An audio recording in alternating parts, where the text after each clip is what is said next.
మీరు ఇక్కడ చూస్తున్న మిరప విత్తనం వచ్చేసి ఫిబ్రవరి, మార్చ్, ఏప్రిల్ నెలల్లో నారు పోసుకోవడానికి అలాగే నాటుకోవడానికి అనువైనటువంటి పచ్చిమిరప రకం. దీని యొక్క క్వాలిటీ కూడా మీరు గమనించినట్లయితే సన్నగా మనకు మంచి కలర్తో ఉంటుంది. దీని యొక్క పూర్తి వివరాలు మనం టోటల్గా కంపెనీ వారి మాటల్లో విందాం. సార్ ఒకసారి కాయ చూపిస్తారా? ఓకే, చూడండి. ఒకసారి పట్టె మధ్యలో కూడా చూపిస్తారా? రండి, చూడండి. ఈ తంతి లేస్తూ ఉంటుంది, కాపు వస్తూ ఉంటుంది. ఈ ఆకు మధ్యలో మీకు నాటినాక ఎన్ని రోజులకు వస్తుంది ఇది? నాటిన తర్వాత 55 నుంచి 60 రోజులకి కోత, ఫస్ట్ కోత అయితే వస్తుంది. ఫస్ట్ కోత ఎంత తగ్గచ్చండి? ఫస్ట్ కోత ఇప్పుడు మనకి రైతు వారీగా, అంటే ఇప్పుడు రైతు బయటికి వెళ్ళాడు కదా, అర్జెంట్ పని ఉందని. ఆ రైతు మన 4 కోతలు కోసాడు. రైతు మనం చెప్పిన దాని ప్రకారం ఫస్ట్ కోత సెంటుకు బస్తా అయితే ఈజీగా తెగుతుంది. బస్తా అంటే ఏంటి సార్? బస్తా అంటే 55 నుంచి 60 కేజీలు, అంటే ఎకరాకి దాదాపుగా 5 టన్నులు మోస్ట్ అట్లా అంతవరకు. Okay okay.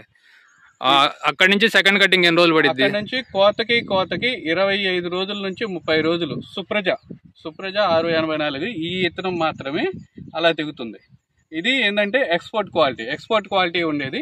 ఆటోమేటిక్గా కోతకి ఒక 5-6 రోజులు డిఫరెన్స్. అంటే నార్మల్ ఉన్న పచ్చికాయల వెరైటీలకి దీనికి ఒక 5-6 రోజులు డిఫరెన్స్ అయితే ఉంటుంది. చూసినట్టయితే కాయ కూడా కొంచెం సన్నం అనిపించింది సార్. కాయ సన్నమే, చాలా బాగుంటుంది, పొడుగు ఉంటుంది, కలరు ఉంటుంది. ఎక్స్పోర్ట్ క్వాలిటీ మనకి వచ్చేసేసి మార్కెట్లో వచ్చేసేసి మామూలు పచ్చికాయ వెరైటీలకి దీనికి 20 నుంచి 30 రూపాయలు తేడా 10 కేజీల మీద. 10 కేజీలు 20 అంటే ప్రస్తుతం జరుగుతుంది. ఇంత మార్కెట్ డౌన్ లో కూడా అలా జరుగుతుంది మార్కెట్ వాల్యూ. ప్రెసెంట్ ఇప్పుడు కాయ కట్ చేస్తున్నారు కదండి, ఎంత పడుతుంది రేటు? ఈ రోజు మార్కెట్ వచ్చేసి 20 రూపాయలు పడతా ఉంది. కేజీకి 20 రూపాయలు. కేజీకి 20 రూపాయలు.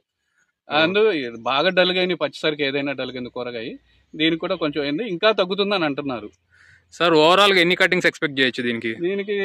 మాకు ఉన్న లెక్క ప్రకారం, మాకున్న సమాచారం ప్రకారం, అంటే రైతు వాళ్ళు చేసేదాని ప్రకారం, ఇక్కడ ఈ ఏరియాలో చేసేదాని ప్రకారం చూస్తుంటే 7 నుంచి 8 కోతలు అయితే వస్తుంది అనేది కొంచెం నమ్మకంగా ఉంది మాకు గట్టిగా. అంటే మీరు ఫస్ట్ కటింగ్ ఏమో 2 months అన్నారు, అక్కడ నుంచి 25 days కి ఒక కటింగ్ అంటున్నారు. అంటే ఇది లెక్కను చూస్తే ఆల్మోస్ట్ 6-7 నెలలు. 6-7 నెలలు ఖచ్చితంగా క్రాప్ ఉంటుంది. ఖచ్చితంగా ఉంటుంది. ప్లస్ అది కూడా కాకుండా ఎండకి కానీ, గాలికి కానీ, వానకి కానీ, నల్లికి కానీ, దోమకి కానీ, ఈ వైరస్లు ఇది ఇప్పటి వరకు మీరు కానొస్తుంది.